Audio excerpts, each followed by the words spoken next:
जय शिव गोरक्ष। प्रिय श्रोताओं, यह कथा जारवीर गोगा जी की है। आपने इस कथा के पिछले भाग में सुना कि बगदाद में गोगा जी अपने साथियों के साथ गाय छुड़ाकर भारतवर्ष की ओर चले आ रहे हैं। अब इस भाग में आज सुनेंगे जारवीर गोगा जी की कथा का भाग 29। जब गोगा जी भारतवर्ष की ओर बढ़े तो गुरु गोरक्षनाथ जी ने देखा कि सभी मुस्लिम राजे इकट्ठे होकर पांचों वीरों को घेर रहे हैं। तो अपनी योग माया गुरु गोरक्षनाथ जी ने पांचों वीरों को रक्षार्थ भेज दी। अब उधर गोगा जी ने राजा बासक, जो कि सांपों का राजा है, राजा बासक को याद किया तो चारों तरफ फौज के बीच में भयंकर काले नीले पीले सफ़ेद नाग फैल गए और अपने फनों की फुंकार से ही सैनिकों को मारने लगे। इधर गोगा जी का बड़ा ही भयंकर विकराल रूप हो गया। गोगा जी ने अपनी चाबुक उतारी और शत्रु सेना पर टूट पड़े। देखते ही देखते चारों ओर लाशों के ढेर लग गए। गोगा जी जिस बादशाह को भी पकड़ते उसे अपने घोड़े की पूंछ से बांध लेते। बादशाह को पकड़कर पूंछ पर बांधने में तथिक नाग सहायता कर रहा था। पूरे दिन लड़ते लड़ते शाम का समय हो चुका था। लाखों की संख्या में मुस्लिम सैनिक मारे जा चुके थे।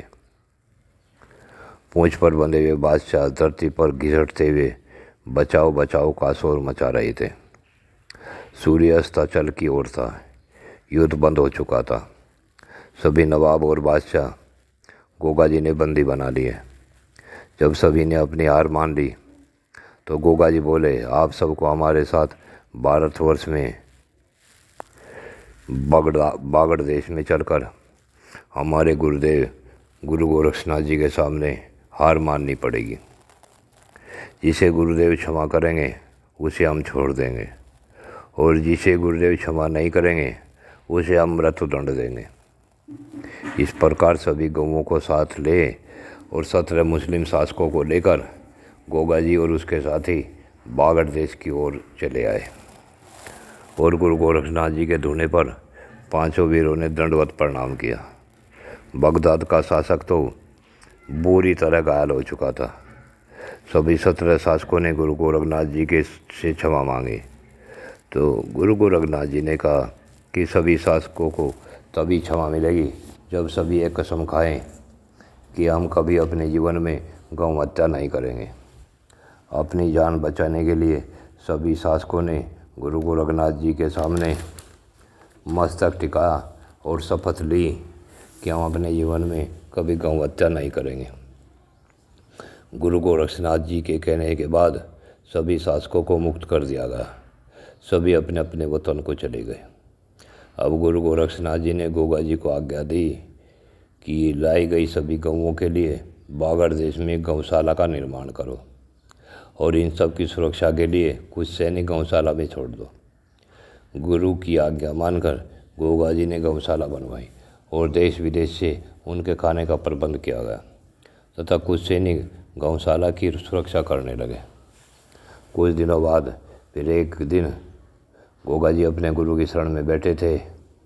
तभी गोगा जी को सपना याद आ गया। फिर तो गोगा जी गुरुदेव के चरण पकड़ कर बैठ गए।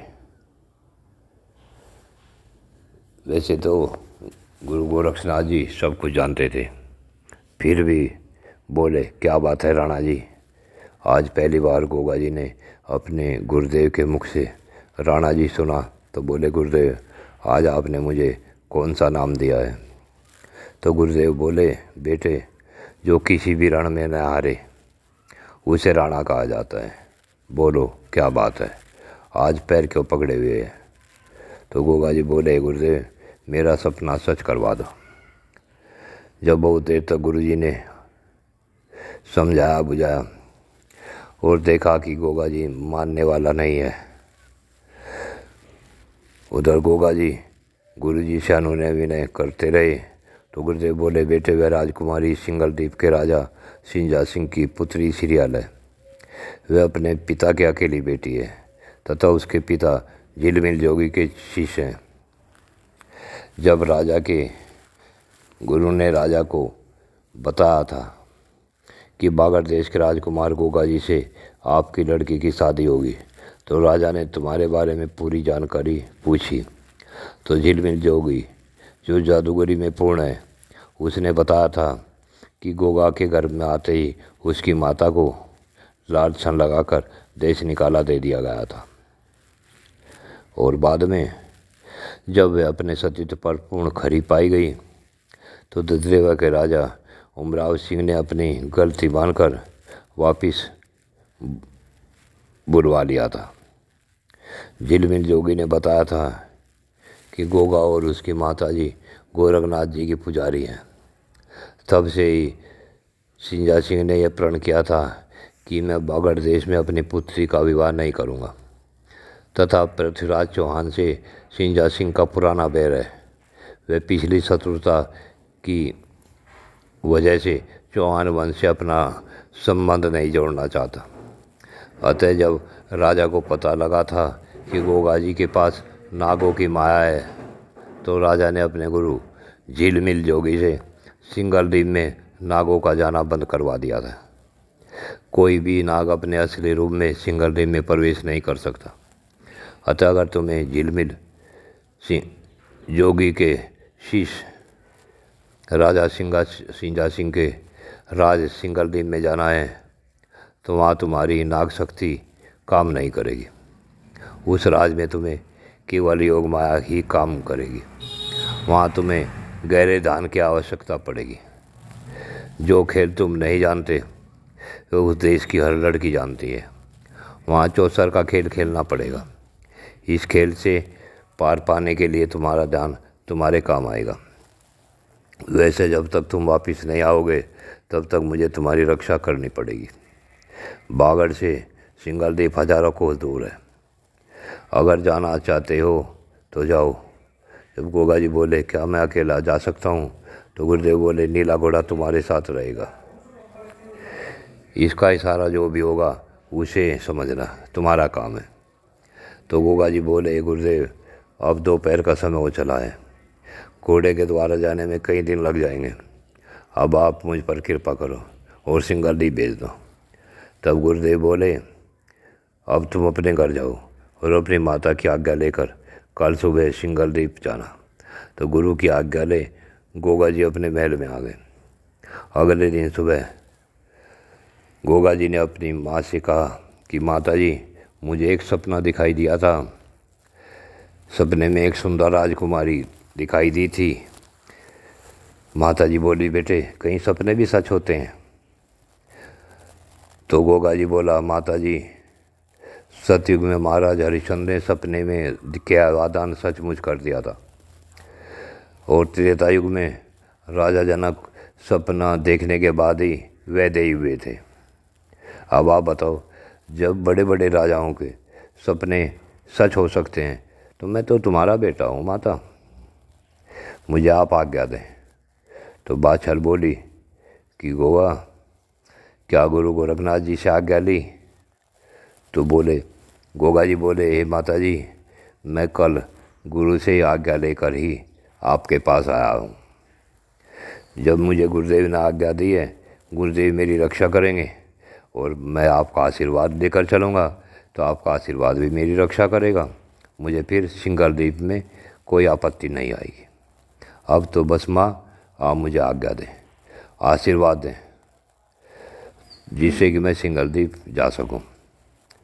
माँ ने काफ़ी समझाने की कोशिश की, परंतु गोगा जी तो जिद के पक्के थे, हठी थे, क्योंकि जहर का असर तो पूरे शरीर में हो ही रहा था। तो न माने तो माता ने उसे सिंगलदीप जाने की आज्ञा दे दी।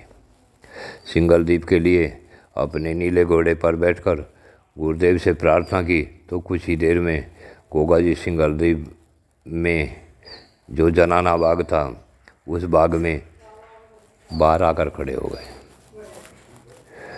और अपने घोड़े से उतरे। देखा कि पहाड़ों के बीच में किस तरह का ये महल है, किस तरह का बाग है, किस तरह का ये राज्य।